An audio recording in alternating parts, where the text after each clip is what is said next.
Hey guys, Martin here, and today I would like to make a kind of update developer diary video because we made one of the most significant, like we're working on Tainted Grail constantly, making sure that the gameplay will live up to your expectation and never exceed them, also art and everything. But one of the biggest changes we made past 2 months and tested was the combat system, because there were a few small flaws in it. And also we wanted to make something more lasting during the game. And today I just wanted to show you the new system, talk you through the changes, why did we did it. But one thing that's kind of most important is that this is not final. This is something that we want to share with you, ask for your opinion, ask for your feedback. But so far everyone that we've tested the system on are thinking that it's much better than the old one. So generally we think this is a very positive change, but we'll wait for your feedback obviously as usual. And I would like to invite you to take a deeper look on that. Alright guys, so this is like a kind of your generic situation where you have your character board. This is a bell for an example. You have some tokens, dial, some time tokens.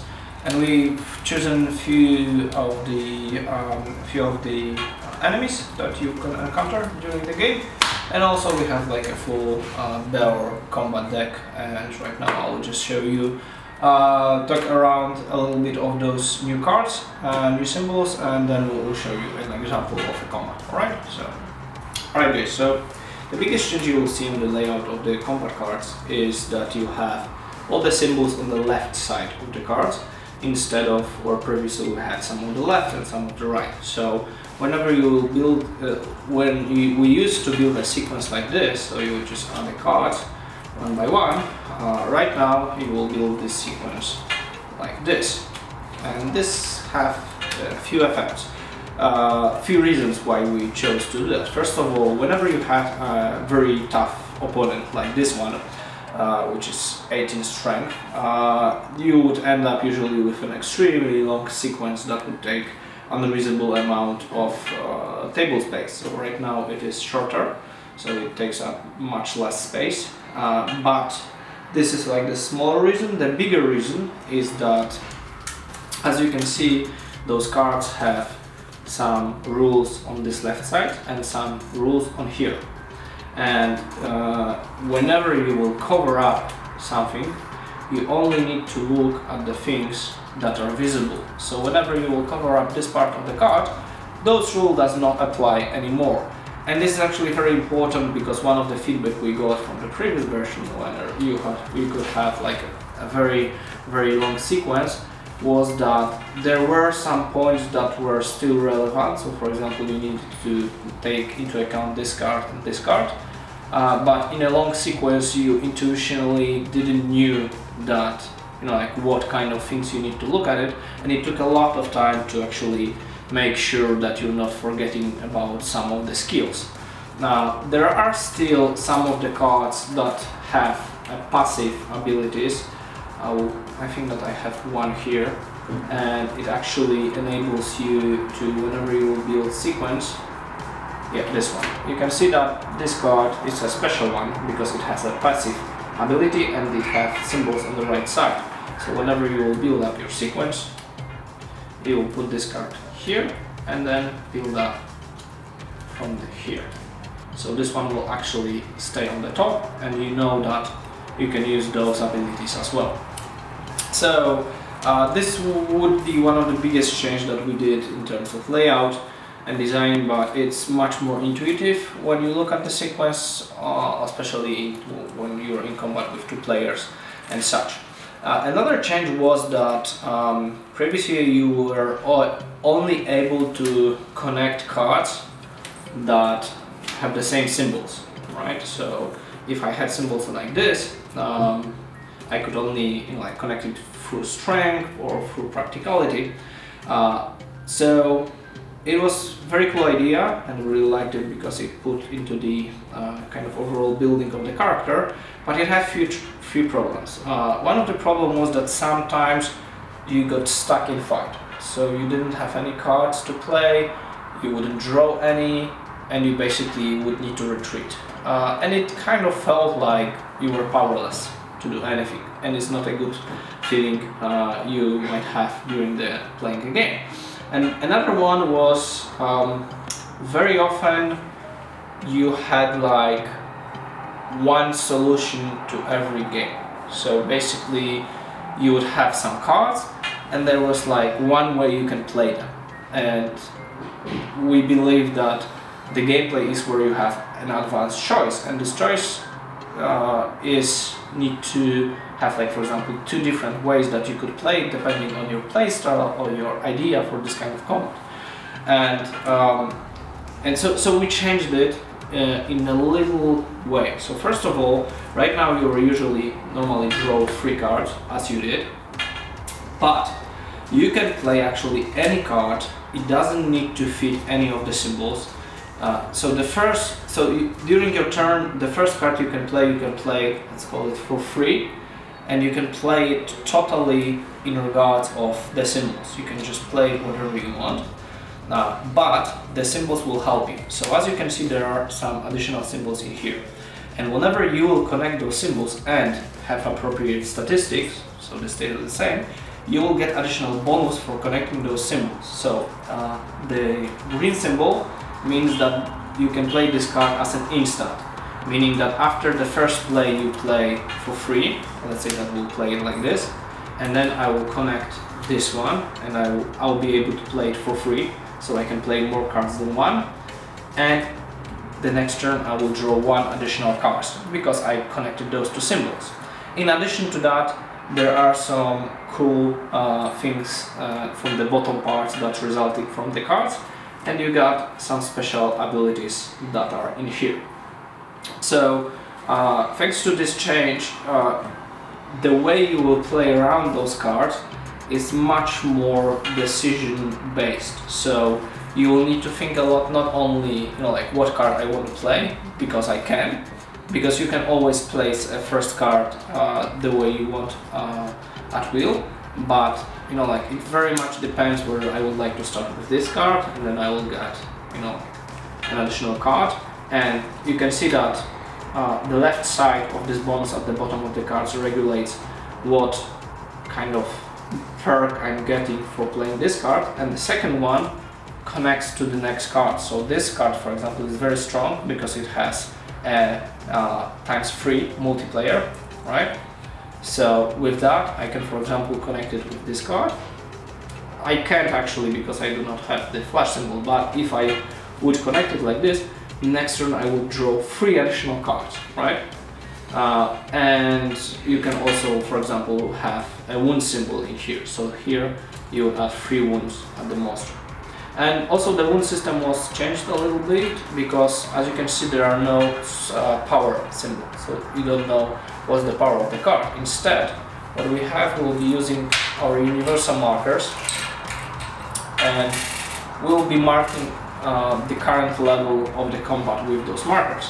And as you can see, in a lot of cards you will have those red dices, and those red dices means that, for example, if I will connect those 2 symbols, and for example this one, from this card I would get 1, 2 and 3 times, so I would get actually 6 symbols of combat, and you need 7 to cover this, to combat this monster.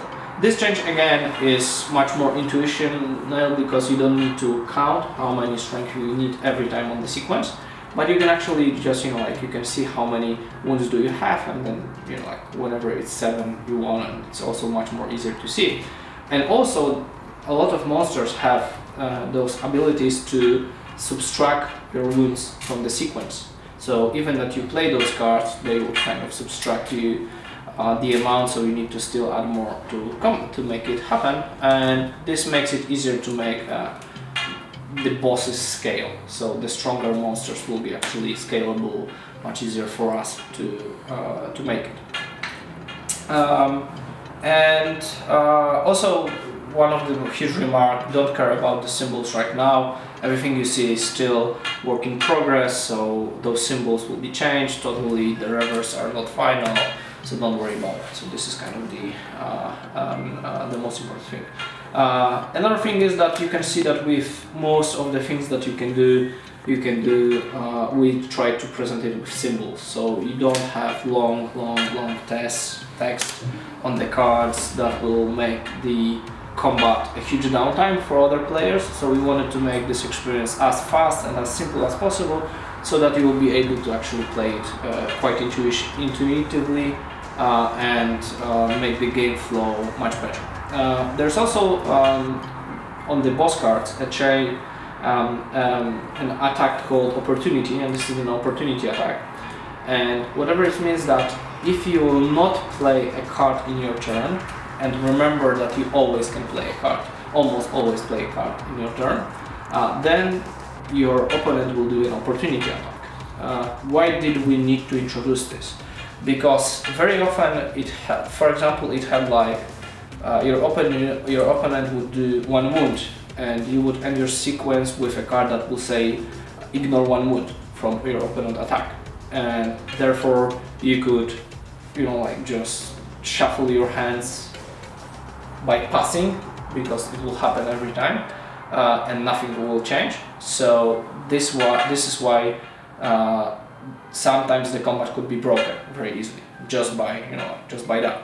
So we wanted to introduce that, so there was no exploits. And for example, this Grave Robber would always discard your last card if you will not play any new cards. So it actually will break any exploits that you would like to have.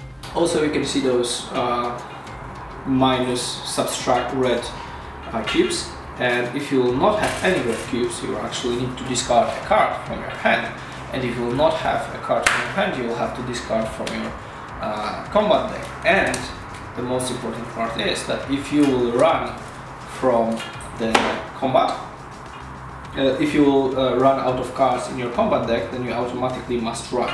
But this is very extremely rare, to be honest, and will happen only in the biggest encounters you might have. So you need to always, look through your cards and not to discard a lot of them. There's also change into the how you draw, because previously you will be drawing up to 3. Right now you draw 1, only 1. Even if I would play those 3 cards, I would draw only 1. But if I will pass in this turn, so the enemy will get opportunity attack, but I will get 1 more. So the next turn I will get 2 cards plus all the extra cards that I'm going to get from playing, matching the symbols, right? Okay, so this is probably a lot to take in, but to be honest, here I have the rules of the updated cards, and we will also make it available in the update so you can look through it. It's actually much more consistent, much more easier to read, so we think it is a great change in terms of the flow and overall learning of the game. And right now I'll just show you an example combat so that you'll be able to see this new system in action. I'll just take easier combat, I would say. So we have like a Grave Robber, a power of 7. He got Fist, so you can only play 1 bonus attack each turn. So I can only match 1 symbol with this bonus attack or fast attack. And he's a robber, so when you drop up to 1 energy, discard all the wealth and items and counter end. So he will basically take all my items. So we'll need to take a care about that. And the opportunity attack is discard the last card in the sequence. Okay, so I draw 3 cards as Vigor. Let us see what I can do here. Okay, so I could draw 1 card, and in the next turn, if I will leave this card as last, in the next turn my enemy would do -1 damage, which actually could be cool. I could add 2 wounds, because I would have 1 from this one and 1 from this one. And this symbol means that when I place this, I flip over 1 weapon or shield you're using to add additional 2 red cubes. This item is inactive until the end of combat. So, you know, like a throwing an item, which would be actually really nice, but let's assume that I don't have any items, so I cannot play it. And ignore pain, so I could get an extra card from this. Those symbols do not connect, and I would get in an enemy attack I would get +1 cube for every point of damage received from this attack. Right, so I think what I will do is I will play this card as my first, and then this one as my free card because of this connection. This will get me to 1. No, sorry, not this one. I think that I will play this one. Could play it for free, and then he will be at 0. So I will get 1 damage, but I will get one additional red cube. Yeah, so let's probably do it like this. So I'm playing this card for free. I'm playing this one as a bonus attack because I connected the courage symbols, and I got 2 additional cards, and yeah, that will be it. And this card I leave in my hand. So now we got actually 0 cubes, so I get 1 wound. So I get 1 wound, but I get 1 red die because of the effect of this card. I'm drawing right now 1 card normally, and then 2 cards from those symbols that I have connected. Okay, so what do we have here? So I've got attack. So if I connect aggression, I will get 1 die from it and 1 die normally. And this means that in the enemy attack I will get +1 damage, which I don't want to. But there's a wait token, so if I will end up the card with this sequence, I will put the time token, and in the next round I will collect additional cards from this card, but I don't think this is the way to go. I got another attack cards, and I got assault tactics. This is actually the passive I was talking about. So this means that I'm getting 3 charges, and whenever I pay 1 charges from this card, I can remove time token from any cards in the sequence, which is actually very cool. So I think that what we'll do is we'll start with this card as a passive. I will give 3 charges onto once, and now I can play some fast attack because this is the first time I played in the round, and if I will play this card, I will actually get this as a fast attack. I will get 1 red die for the courage connection. I could add an additional 1 if I would decide to use magic, but I guess I will save my magic. And I will get double the red die, double the bonus from the bottom. So I will actually get additional 1 die and 2 from this one, which will get me to 3. And I think that's fair enough, to 4 actually.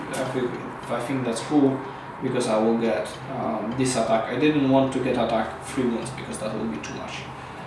So yeah, so I will leave it at this. The enemy attack got me to get 1 damage. So I have 2 damage and -1 red die. Okay, right now I will draw only 1 card because there was no bonus cards I could draw here. What can I do? Alright, so as you can see here, on the right side I have a red cross, which means that whatever I would connect with it, I'm not getting that bonus. So I think I'll play this one at the start. So I'm connecting the aggression, which will give me 1 red cube, and it will give me additional, it will give me actually, oh yeah, I cannot agree, connection. I cannot connect the strength with the aggression because it's not here, but I will get additional card next turn.